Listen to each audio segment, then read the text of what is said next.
तो चलिए दोस्तों, आज के इस वीडियो में हम देखते हैं हिंदी का पार्ट, जो कि आपके सब इंजीनियर जो कि मध्य प्रदेश में वैकेंसी आई है उसके लिए महत्वपूर्ण हो सकता है। और ये एक पार्ट होता है जो कि स्कोरिंग होता है। तो चलिए देखते हैं, इसकी प्रिपरेशन में हमें कहीं से कहीं तक ढील नहीं देना है। और ये प्रीवियस ईयर के क्वेश्चंस पेपर से लिए गए हैं, ठीक है। तो निम्नलिखित शब्दों में से भिन्न शब्द का चयन करना है। तात, पूज्य, पिता, मोती।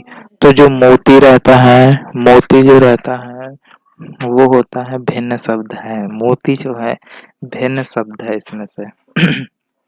ठीक है। तात, पूज्य और पिता जो है, ये तात आपने सुना होगा, ये महाभारत में जो तातश्री बोला गया था गंगाधर, वो जो थे गंगाधर बोले तो गंगा के जो बेटे थे भीष्म, गंगा पुत्र भीष्म जो था उसको बोल रहे थे तातश्री बोला जाता था।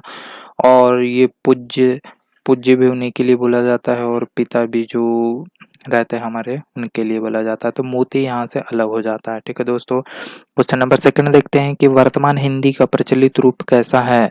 तो जो वर्तमान हमारी हिंदी है वो किस रूप में प्रचलित हो रही है, तो वो हमारी खड़ी बोली के रूप में प्रचलित हो रही है। आप देखेंगे स्तुति शब्द का विलोम शब्द कैसा होगा।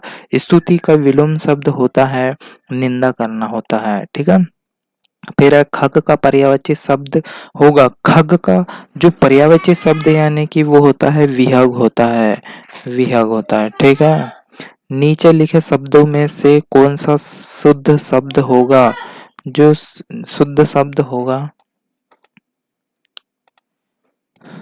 ठीक है, नीचे लिखे शब्दों में कौन सा शुद्ध शब्द होगा, तो वो होता है गृहिणी। गृहिणी आपको कहाँ दिख रहा है, ग्रह रहता है और उसमें छोटी की मात्रा और ड़ी में बड़ी की मात्रा रहती है, तो गृहिणी जो है वो शुद्ध शब्द होता है। दिगंबर में संधि विच्छेद होगा, दिगंबर जो है उसमें संधि विच्छेद जो हो जाएगा, दिक धन अंबर हो जाता है, दिक धन अंबर हो जाएगा दिगंबर में।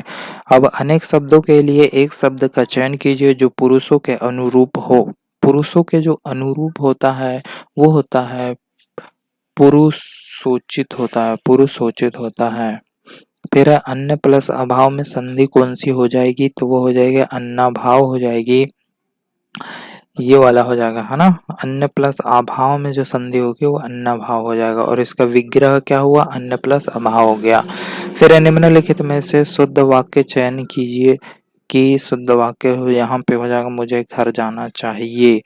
तो मुझे घर जाना चाहिए, इनमें से मेरे को घर जाना चाहिए तो बिल्कुल खड़ी लैंग्वेज में आ गया। मैंने घर जाना चाहिए तो गलत ही हो गया है। मुझको घर जाना चाहिए ये भी गलत हो गया है। और मेरे को घर जाना चाहिए खड़ी लैंग्वेज हो जाता है, तो राइट हमारा आंसर हो जाएगा मुझे घर जाना चाहिए, शुद्ध हिंदी का रूप हो जाएगा और शुद्ध वाक्य कहलाएगा हमारी हिंदी लैंग्वेज का। घी का लड्डू टेढ़ा भी भला, मुहावरे का हमें अर्थ बताना है कि जो घी का लड्डू लड्डू टेढ़ा भी भला होता है, ये हमें बताना है। तो जो है उपयोगी वस्तु का रूप रंग नहीं देखा जा सकता, जो हमारे उपयोगी होती है तो उससे हमें उसके ऊपरी भाव से कोई हमें मतलब नहीं रहता है उसका, ये मतलब है। दिए गए शब्द का कौन सा पर्यायवाची शब्द नहीं है, बेटा।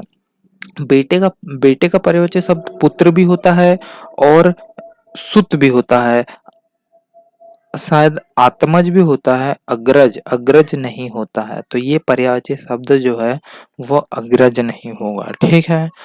फिर छायावादी काव्य धारा के प्रमुख कवि कौन से हैं। छायावादी काव्य धारा के, तो ये हमारे जयशंकर प्रसाद हैं।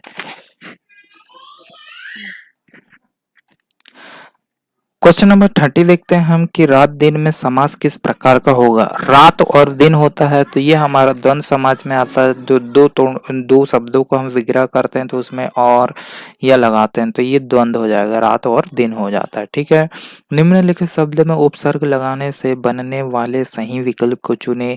सम प्लस अन्वय, तो उपसर्ग लगाने वाला जो वो हो जाएगा वो समन्वय होता है, समन्वय हो जाएगा। क्वेश्चन नंबर 15 की बात करें, निम्नलिखित में से किस शब्द में अक प्रत्यय नहीं है।